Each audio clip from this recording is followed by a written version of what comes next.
जिन लोगों के बच्चे नहीं हो पा रहे, 5-6 साल शादी को हो चुके हैं, they should go and meet the doctor. लोगों ने इसका अलग ही हवा बनाया हुआ है कि ये किसी और का बच्चा होता है, ये हमारा बच्चा नहीं है। ऐसा बिल्कुल भी नहीं है। नीतू जी, जिनके मिसगैरेजेस होते हैं वो भी रिकवर करने में फिर बहुत टाइम लगा देते हैं। मेन इन आवर सोसाइटी वो आगे नहीं आना चाहते हैं, उनको शर्म आती है एडमिट करने में। ऐसा क्यों है? हम पेशेंट को लिटा के उनका पिकअप वगैरह करते हैं, पेशेंट को बेहोश करके उसके एग्स रिट्रीवल वाला प्रोसीजर। बड़े भाई ने शादी की हो, उसके बच्चे नहीं होते, छोटा भाई शादी कर लेता है, उसके माशाल्लाह 3-3 बच्चे हो जाते हैं, और बड़ी बहू वो प्रेशर में आ जाती है उसके बाद कि मेरे बच्चे नहीं। ऐसी कोई कहानी? और फैमिलीज भी एकदम उसके ऊपर। There is a very beautiful story I want to talk about. Doctor Meetu, इतने सारे फोटोग्राफ्स आपकी वॉल पे हैं, इनके पेरेंट्स आपसे क्या कहते हैं?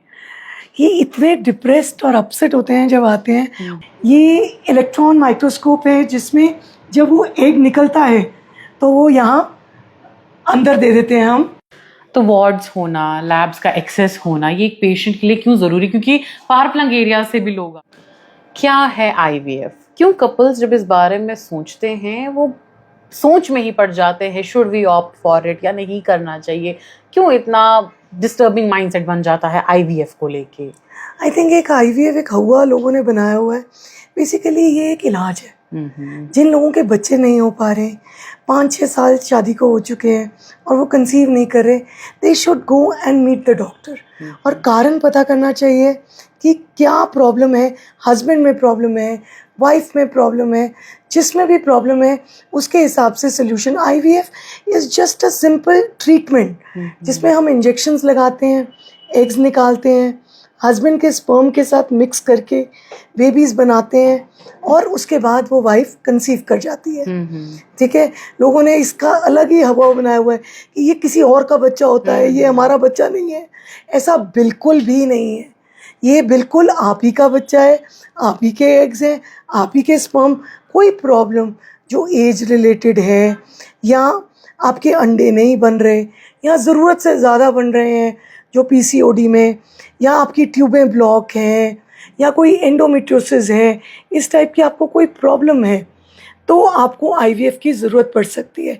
कई बार मेल फैक्टर में भी ज़रूरत पड़ती है। तो आपने कहा males as well as females में ऐसी प्रॉब्लम्स हो सकती हैं जिससे कपल्स कंसीव नहीं कर पाते हैं, पर ऐसा सोसाइटी ने ये क्यों बनाया है कि it's always a female who can not produce, and men in our society वो आगे नहीं आना चाहते हैं, उनको शर्म आती है एडमिट करने में। ऐसा क्यों है? ये एक मेल डोमिनेटेड सोसाइटी है हमारी, बट धीरे धीरे ट्रेंड्स आर चेंजिंग, एक्सेप्टेबिलिटी बढ़ रही है। पहले तो जैसे ट्रीटमेंट के लिए नहीं कोई आगे आता था, अभी एटलीस्ट ये है कि मेल फैक्टर की इनफर्टिलिटी होती है तो nobody wants to talk about it. But पहले तो कोई कि इनफर्टिलिटी है तो इसको बाहर ही नहीं निकालना है, इसको छुपा के रखो, इसको पर्दे में रखो, या मतलब कि दूसरी शादी कर लो, ये सब ऑप्शंस दिए जाते थे। उनको ट्रीटमेंट के लिए कोई गाइडेंस ही नहीं मिलती थी। और हमारी मेल डोमिनेटेड सोसाइटी है, जैसे बाकी सेक्टर्स में फीमेल्स ही रिस्पॉन्सिबल होती है सब चीज़ों की, इसीलिए आई थिंक इनफर्टिलिटी में भी लोग कहते हैं कि सिर्फ फीमेल का ही, बट बिल्कुल भी ऐसा नहीं है। फैक्ट चेक में कि आप basically it's both equally responsible. मतलब अगर 25% फीमेल इनफर्टिलिटी है, 25% मेल इनफर्टिलिटी है, देन अदर रीजंस, मतलब कई बार अनएक्सप्लेन इनफर्टिलिटी भी होती है जिसके अंदर कोई कारण हमें नहीं पता, कि फिर भी वो कपल कंसीव नहीं कर पा रहे हैं, उनके सब टेस्ट नॉर्मल आ रहे हैं पर वो फिर भी नहीं कंसीव कर पा रहे हैं। उन कपल्स को भी उठ के ट्रीटमेंट के लिए आना चाहिए। कौन कौन से ऐसे रीजंस बनते हैं when we talk about a female कि वो कंसीव नहीं कर पाती है? क्या उसकी जो है लाइफस्टाइल उसको चेंज करनी पड़ती है जब वो आईवीएफ लेती है? क्या उसे अगर हम मर्द हजरात की भी बात करते हैं, मेल्स की भी बात करते हैं, उनमें ऐसे कौन से फैक्टर्स है that leads them to infertility? देखो, बेसिकली हम कॉजेज ऑफ इनफर्टिलिटी पे आ रहे हैं। इसमें फीमेल के अलग कॉजेज हैं, मेल के अलग कॉजेज हो सकते हैं।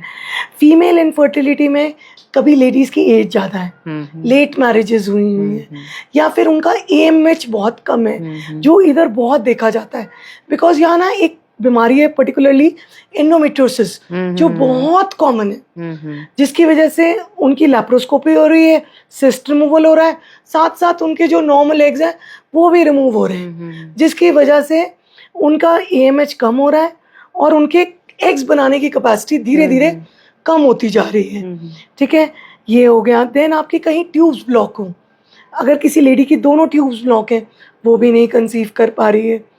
ठीक है, या फिर मेल फैक्टर में अगर हम जाएं तो उसमें है कि बिल्कुल स्पर्म्स नहीं आ रहे हैं, तो उसको हम एजोस्पर्मिया कहते हैं, जहाँ पे मतलब वो ऑब्स्ट्रक्टिव भी हो सकता है और नॉन ऑब्स्ट्रक्टिव भी हो सकता है। ऑब्स्ट्रक्टिव में कि उनकी जो डक्ट्स हैं वो ब्लॉक्ड हैं, तो वो तो खुल के कई बारी कंसीव कर सकते हैं। नॉन ऑब्स्ट्रक्टिव में तो अंदर से बन ही नहीं रहा है, फिर उसके अंदर तो कोई ज़्यादा मदद नहीं कर सकता है। एक टीसा एक ऐसा ट्रीटमेंट है जिससे हम अंदर से स्पर्म्स निकाल सकते हैं और उनसे बेबीज बना सकते हैं और फैमिलीज कंप्लीट कर सकते हैं। तो दोनों को ही उठ के आना चाहिए, किसी की तरफ से भी बीमारी हो, बट डॉक्टर के पास जाओगे तभी पता चलेगा। एग्जैक्टली। तो ऐसी कोई स्टोरी आप नरेट करना चाहेंगे, कोई ऐसा कपल जो काफी साल से ट्राई करना चाहता हो, या पहले बड़े भाई ने शादी की हो, अक्सर ऐसे केसेस कश्मीर में देखने को मिलते हैं, बड़े भाई ने शादी की हो, उसके बच्चे नहीं होते, छोटा भाई शादी कर लेता है, उसके माशाल्लाह 3-3 बच्चे हो जाते हैं, और बड़ी बहू वो प्रेशर में आ जाती है उसके बाद कि मेरे बच्चे नहीं, ऐसी कोई कहानी? और फैमिलीज भी एकदम उसके ऊपर। There is a very beautiful story I want to talk about. एक कपल हमारे पास आया था इनफर्टिलिटी के ट्रीटमेंट के लिए, और हस्बैंड का स्पर्म काउंट बिल्कुल निल। उन्होंने पहले भी एक IVF श्रीनगर में यहाँ से कराया हुआ था, जिसको करा के वो फेल हो चुके थे, और उनको ऑलमोस्ट बिल्कुल जीरो उम्मीद के साथ हमारे पास आए थे कि कुछ होएगा हमारा या नहीं। ये चीज़ उनको बड़ी पर्टिकुलर थी कि हमारा अपना स्पर्म होना चाहिए। पर लकीली हमने उसका टीसा किया और उसमें उसके अपने स्पर्म्स निकले। उसके साथ हमने ब्यूटीफुल ब्लास्टोसिस्ट बनाए जो 5 डे का एम्ब्रियो होता है, और उसको ट्रांसफ़र किया और 2 एम्ब्रियोज बने ब्यूटीफुल, और आज उसके पास ट्विन बेबी गर्ल्स हैं। They are so beautiful. मतलब ये स्टोरीज देख के एकदम दिल में खुशी हो जाती है कि कहीं सही राह पे चल रहे हैं। एग्जैक्टली। आप एक गायनेकोलॉजिस्ट हैं, आपने छोटी लड़कियों में भी काफ़ी सारे ऐसे केसेस देखे होंगे जहाँ पे आपको अंदाज़ा हो जाता है कि आगे इसके साथ क्या होने वाला है। क्या डॉक्टर्स और पेशेंट्स के दरमियान ऐसी ट्रांसपेरेंसी होनी चाहिए कि वो पेशेंट्स को बोले कि ऐसे सेट टाइम पे आपको शादी कर लेनी चाहिए? हम आजकल तो बहुत पेशेंट्स को गाइड करते हैं, specially young girls who have PCOD। हम हमेशा कहते हैं कि आप डिले ना करना शादी। अब ठीक है, बिकॉज आपकी बायोलॉजिकल क्लॉक और आपकी फर्टिलिटी क्लॉक दोनों एक ही टाइम, मतलब biological clock and your to achieve something in life, the same period is the same, where you want to achieve everything and your eggs are running out. So दोनों को balance करना आजकल मुश्किल हो रहा है। इसके लिए एक बहुत ब्यूटीफुल चीज़ है that is known as egg freezing, जो आप अपने यंग गर्ल्स अपने एग्स, अगर आप अपने करियर को ज़्यादा इम्पोर्टेंट समझते हो और ऊपर जाना चाहते हो करियर में, और आपको लग रहा है कि इसकी वजह से आपका डिले हो रहा है, तो you can think of egg freezing also, कि अपने एग्स को फ्रीज करा लो, तो आपके वो एग्स उसी एज पे फ्रीज हो जाएंगे। आप उसको 3 साल 4 साल जब भी आप शादी करो उसके बाद पहले खुद ट्राई करो। हम ये नहीं कहते कि फ्रोजन एग को ही यूज करो, पहले आप खुद कंसीव करने का ट्राई करो। अगर आप नहीं कर पा रहे तो you have your young eggs frozen at that time which you can use and become pregnant. So it's like of insurance. Yes, you can. Absolutely right. You can be insured if you have trouble. और आजकल हमारे diet, हमारा lifestyle, all those things are leading to infertility. इधर श्रीनगर में मैंने एक और चीज़ देखी है, स्ट्रेस लोग बहुत लेते हैं, पता नहीं क्यों। I think may be generations have suffered a lot. तो स्ट्रेस काम नहीं, लड़कियों ने सिर्फ घर में ही रही हैं शुरू में, तो इसके लिए अब तो there are lot of people, teachers who are coming. पहले तो सिर्फ कभी ऑक्यूपेशन पूछो हाउसवाइफ, अब तो there are girls which are coming. तो जनरेशन्स बदल रही हैं, that is why they are coming कि हमें ट्रीटमेंट चाहिए। पहले तो वो सिर्फ डरती ही रहती थी कि हम ट्रीटमेंट कराएं ना कराएं, क्या करें जी। देयर इज अ फैक्ट जो मैंने पढ़ा है, I don't know, you will tell me it's a fact और नॉट। जो ही एक फीमेल चाइल्ड फीटस होता है, उसके एग्स उसके बॉडी पार्ट्स बनने से पहले बन चुके होते हैं। Is it right? यस मतलब जब फीटस बन रहा होता है, when the baby is in the mother's womb, yes, eggs are still there in the female fetus. So eggs start aging. You may have 400 plus eggs during that time. Oh my God. और that's why फिर ये decay हो जाते हैं. Yes. Oh my God. आपके इतने सारे ventures already है. वेंचर्स नहीं कहूंगी, they are the ray of Running hope. senses, yeah. तो क्या है ये वेंचर जो आपका है? क्यों आपने इतने सारी जगहों पर अगर आप ऑपरेट कर रहे थे, अपना टाइम यहाँ पर आपने क्यों यूटिलाइज करना समझा? बेसिकली मैंने कभी नहीं सोचा था कि हम कभी बाकी जगहों पे जाके, बट हमारे पेशेंट्स इतने सारी जगहों से थे. जैसे श्रीनगर से हमारे पास बहुत पेशेंट आता था इनफर्टिलिटी के लिए. लास्ट 5 years में हम सिर्फ ओपीडीज करते थे यहाँ, और पेशेंट हमारे पास आता था. पेशेंट्स ने ही कह के कि आप यहाँ क्यों नहीं करते मैम, आपके जैसे सेंटर्स यहाँ नहीं है, तो आप यहाँ खोलो. फाइनली उस चक्कर में हमने यहाँ पे पूरी लैब और पूरी फैसिलिटी लगाई है at Mayers IVF. Now we have even better machines than Delhi in Srinagar center. Because every year machines improve their quality, they improve their, so we have the best quality machines and we have the latest in everything.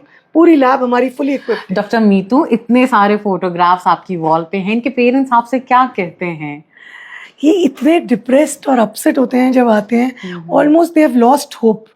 और finally when we give them the baby, that happiness is another level. और वो अपने साथ फिर उसके बाद जब इनकी फैमिलीज कंप्लीट हो जाती हैं, अपनी फैमिली में किसी और को सफ़र करता देखते हैं, तो उनको भी लेके आते हैं कि मैम हमारे साथ तो हो गया, अब इनके लिए भी कर दीजिए. जी जी. तो मैंने खुद भी देखा यहाँ पर आप इन बच्चों के जो पेरेंट्स हैं उनके लिए गिफ्ट्स भी रखती हैं, तो ये आप दिल से टोकन ऑफ लव, ये क्या है? ये एक्चुअली जैसे जब हो जाते हैं बेबीज, कई बार पेरेंट्स बिजी हो जाते हैं, हमारे पास नहीं आ पाते. बेबीज 1-1 साल के हो जाते हैं तब मिलने, पर हमारा भी मन करता है कि जिनको हमने लैब में बनाया है हम उनसे मिलें. तो जब ये बेबीज थोड़े बड़े हो जाते हैं, एवरी मंथली या 2 monthly we keep having these activities where we call these children and we keep meeting them. कोई इस मीटिंग में आ पाता है, कोई नेक्स्ट में आ पाता है, because all babies can not come together. तो आप कहती हैं जब आप इनको फॉर्म करती हैं, इन्हें टेस्ट ट्यूब बेबीज भी कहा जाता है, इस नोशन को ब्रेक करने में आपको कितना वक्त लगा कि ये बच्चे आप ही के हैं? ये ना एक बहुत इम्पोर्टेंट सवाल तुमने पूछा है, क्योंकि ये आधी पॉपुलेशन के मन में ये यहाँ पे पता नहीं कैसे डाउट्स हैं कि हमारा एग होगा ना मैम, हमारा स्पर्म होगा ना. सब कुछ मतलब क्लियर करने के बाद भी एंड तक लोग यही पूछते रहते हैं. ये एब्सोल्युटली आपके अपने एग्स और अपने स्पर्म्स के साथ ही बेबीज. किसी पेशेंट में अगर कोई प्रॉब्लम है, अगर आपको डोनर एग लेना पड़ता है या डोनर स्पर्म लेना पड़ता है, तो उसका कॉस्ट इन्वॉल्व होता है. वो आपकी काउंसलिंग में ही आपको बताया जाता है और आप उसके हिसाब से अपना पैकेज डिसाइड करते हो. आपको बिना पूछे कभी भी कोई भी सेंटर, चाहे मेरा हो चाहे किसी का हो, बिना बताएं आपको कभी कोई डोनर नहीं देगा. तो ये कंसेंचुअल भी होता है, कॉन्सेंट्स मांगे जाते हैं इसमें? हाँ, अगर बिल्कुल आपका AMH खत्म है, अगर कुछ किसी को बिल्कुल रिजर्व ही नहीं है, वो पेशेंट्स कंसिडर कर सकते हैं डोनर एग लेके, but with the consent of the patient. Husband wife both have to consent and then they can pay for the donor and then take a official donor. जी, जिनके मिसगैरेजेस होते हैं वो भी recover करने में फिर बहुत टाइम लगा देते हैं, mentally as well as physically. उनको कैसे आप? ये IVF is a procedure for patients of recurrent miscarriages also. अगर आपके 2 या 3 मिसकैरेजेस हो चुके हैं तो ज़रूरी है कि आप एक IVF स्पेशलिस्ट को मिले, बिकॉज वो जो आपको गाइड कर सकता है वो आपको एक नॉर्मल गायनेकोलॉजिस्ट कभी भी नहीं गाइड कर पाएगी. फर्स्ट रीज़न फाइंडिंग आउट, जैसे कि उसको कोई थायराइड की प्रॉब्लम है या कोई ऑटो इम्यून डिजीज़ है जिसकी वजह से, और कई लोगों को जिस टाइप को ऑटो इम्यून डिजीज़ होती है उनको पूरी प्रेगनेंसी इंजेक्शन वगैरह भी लगते रहते हैं ताकि उनके बेबीज हेल्दी हो पाए. और बहुत ही ट्रॉमेटाइजिंग होता है जब आपका 3rd month में बेबी खराब हो जाए या कुछ हो. तो इसलिए आप उठ के कंसल्टेशन के लिए ज़रूर पेशेंट को बोलना. कितना सक्सेस रेट है आपके क्लिनिक का? The world wide success rate is about 35 to 40%. हम मेयर्स IVF की बात करें तो we are looking at 55%, and sometimes we go up to 60% also, because it keeps changing monthly, but yes. तो सबसे बड़ी प्रॉब्लम रहती है कि अंडर वन रूफ हमारा सब कुछ हो जाना चाहिए। अब दूसरे क्लिनिक, दूसरी लेबोरेटरी, सीमेंट टेस्ट करना है या बाकी सारी चीजें, इतना सारा आपने फैसिलिटीज लगा दिया है, आर दीज अवेलेबल है? एब्सोल्युटली, हर चीज जो यहाँ लिखी हुई है वो यहीं अवेलेबल है। पेशेंट आता है, we are a one stop station. आपको ये नहीं है कि आपको हम भेज रहे हैं आप भागो अल्ट्रासाउंड करा के आओ, अल्ट्रासाउंड भी यहाँ ही है, हमारे ब्लड टेस्ट भी सब यहीं हो जाते हैं, ब्लड की लैब भी है। और IVF, ये नहीं कि मैंने यहाँ देखा लिख दिया आज इंजेक्शन लग गया, कल मुझे उस क्लिनिक पे मिलना, ये सब कुछ यहीं होगा। आपका एग पिकअप भी यहीं होगा, आपका एम्ब्रियो ट्रांसफर भी यहीं होगा, और आगे भी आपकी जो प्रेगनेंसी चलेगी वो भी हमारी गाइडेंस के अंडर इस क्लिनिक में सब कुछ आपको मिलेगा। You don't have to run away इधर से उधर। यस। तो वार्ड्स होना, लैब्स का एक्सेस होना, ये एक पेशेंट के लिए क्यों जरूरी? क्योंकि फार फ्लंग एरिया से भी लोग आते हैं, फिर आप यहाँ पर कहीं और भिजवा देते होंगे तो? नहीं, absolutely no, ward is a must, क्योंकि हम OT में डील कर रहे हैं। पेशेंट रिकवरी एरिया होना बहुत ज़रूरी है कि आप पेशेंट को ऐसे OT से उठा के बाहर नहीं भेज सकते। यहाँ पे पेशेंट रेस्ट करेगा और शाम तक वो अपने घर जा सकता है, चाहे वो पिकअप वाला पेशेंट हो, चाहे वो एम्ब्रियो ट्रांसफर वाला। हमको लॉन्ग एडमिशन्स की ज़रूरत नहीं होती। ऐसा नहीं है कि हमारे पेशेंट 2-2, 3-3 दिन रुक रहे हैं, पर येस कभी कभी ब्लीडिंग के साथ पेशेंट आ जाता है, कोई प्रेग्नेंट पेशेंट, तो उसको रोकने की ज़रूरत पड़ सकती है। Otherwise we are like a day care centre. तो आपका सिर्फ OPD यहाँ पर है या OT भी यही है? OT है हमारा, सब कुछ OT भी है। I just show you through, आओ।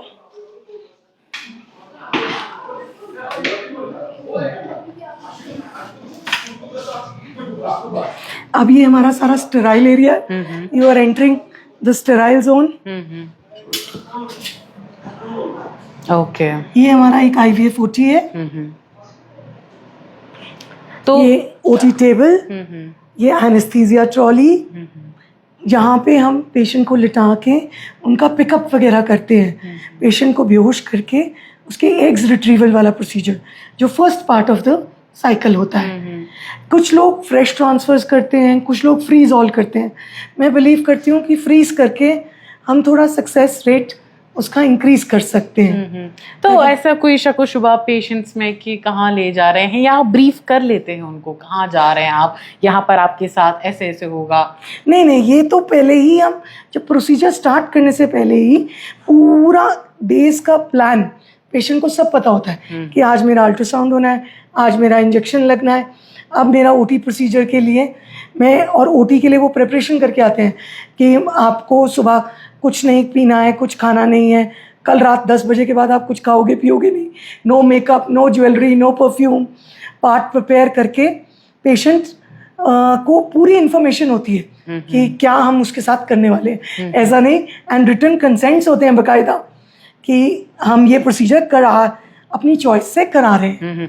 तो मीतू मैम हमें आगे बताइए कि कहाँ पर आपके प्यारे प्यारे बच्चे बनते हैं? ओह, अब आप सीधा हमारे सेंटर के हार्ट में जाना चाहते हैं। बिल्कुल, वो जिसे हम कहते हैं IVF lab. Okay, this is a very very sterile area and these are very high specific machines. ये इलेक्ट्रॉन माइक्रोस्कोप है जिसमें जब वो एग निकलता है तो वो यहाँ अंदर दे देते हैं हम लैब में, और वो फ्लूइड की तरह आता है। वो फ्लूइड एम्ब्रियोलॉजिस्ट यहाँ बैठ के इसको स्क्रीन करता है, देखता है कि उसको कोई एग मिला या नहीं मिला उस फ्लूइड में। उसके बाद जब वो एग मिल जाता है और पिकअप प्रोसीजर फिनिश हो जाता है, फिर वो उन एग्स को उठा के इंक्यूबेटर्स में रखता है। ठीक है, इंक्यूबेटर्स के बाद हम केस टू केस डिपेंड करता है। कुछ पेशेंट्स को ICSI चाहिए होता है जिसमें मेल फैक्टर इनफर्टिलिटी हो, कुछ पेशेंट्स को नेचुरल IVF चाहिए होता है। फिर उसके बाद उनका नेचुरल IVF करके देन हम वापस एम्ब्रियोज को ग्रो करने के लिए इस टाइप के 2 इंक्यूबेटर्स में हम रखते हैं। ठीक है, और फिर वो Day 3 के एम्ब्रियोज या Day 5 के एम्ब्रियोज डिपेंड करता है कि हम किस तक लेके जाना चाहते हो। It's right to transfer Day 3 और Day 5, but I like to do mostly Day 5 कि उससे हमें पता चल जाता है कि एम्ब्रियो स्ट्रॉन्ग कितना है। अगर जो लैब में Day 5 तक जा पा रहा है, yes so it will be able to sustain. stay.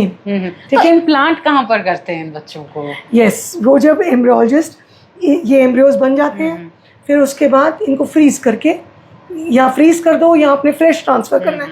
अगर आपने फ्रेश ट्रांसफ़र करना है, कुछ स्पेशल कैथेटर्स होते हैं जिनमें वो लोड करते हैं ये बेबीज़ को। अब आपको लग रहा होगा कि बेबी कैसे लोड हो सकता है। एग्जैक्टली। क्योंकि वो बेबी इतना स्मॉल होता है अभी, it is just microscopic, you can't even see it from your eye. तो उनको लोड करके फिर वो एम्ब्रियोलॉजिस्ट बाहर लेके आता है। इधर हम गायनेकोलॉजिस्ट और एक एनेस्थेटिस्ट या गायनेकोलॉजिस्ट या रेडियोलॉजिस्ट होता है जो आपको स्कैन दिखाएगा। Ultrasound guided transfers are the best transfers, क्योंकि उसमें आपको पता चल रहा है कि किस पॉइंट पे आप छोड़ रहे हो।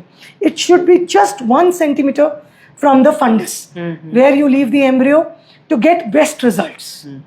ठीक है, जब आप बेबी छोड़ देते हो एंड देन फिर आप ऊपर वाले से आगे प्रे करते हो, आपने अपना काम पूरा कर दिया, बना के डाल दिया।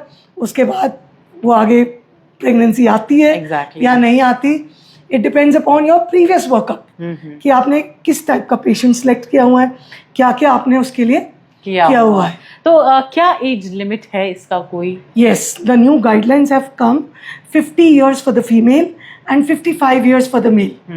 दे रिस्ट्रिक्ट कि इसके बाद आप IVF, बिकॉज उनका कॉन्सेप्ट ये है कि आप अगर 55 साल के हैं तो जब आपका 20 साल का बच्चा होगा तो आप ऑलरेडी 75 पे जा रहे हैं, तो आप उस बच्चे को लुक आफ्टर कैसे करेंगे?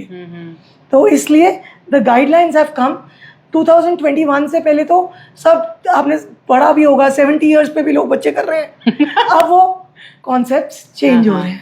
तो क्या अलग अलग प्लान्स हैं हर किसी के लिए when it comes to IVF? क्या एज रिलेटेड कोई प्लान है? Yes, the dose, everything, what has to go in so that you can produce those eggs. वो हर एक आपके एक प्लान आप सब पे नहीं फिट कर सकते कभी भी। अगर आप इस तरह कोई स्टैंडर्ड प्लान्स बना दें और उसके हिसाब से सारे IVF करने लग जाएं तो आप कभी भी रिजल्ट्स नहीं हिट करेंगे। It has to be individualized. हर एक पेशेंट का AMH, एज, वेट सब कुछ देखते हुए डोज डिसाइड होती है। देन उसके अंदर इनफर्टिलिटी किस टाइप की है, कि अगर कोई मेल फैक्टर है तो ICSI की ज़रूरत है या नहीं है, ये सब डिसाइड करके it's not a 1 day procedure. ये इसके पीछे पूरी टीम लगती है। एंड IVF सेंटर हमेशा वो चूज़ करो जिसमें टीम एफिशिएंट हो। Your doctor should be professional, qualified and team उसकी अच्छी होनी चाहिए जो सारा कुछ आपका मॉनिटर कर सके। For the couples who are trying their best, अगर आप नॉर्थ कश्मीर से आते हैं तो यहाँ पर नूरा हॉस्पिटल के सामने इनका क्लिनिक है, मेयर्स IVF। अगर आप श्रीनगर से आते हैं तो गुरुद्वारा के पास आपको एक क्लिनिक मिल जाएगा, HMT रोड, उमराबाद। इवन कैप्शन में भी हम आपको सारी डिटेल्स दे के रख देंगे।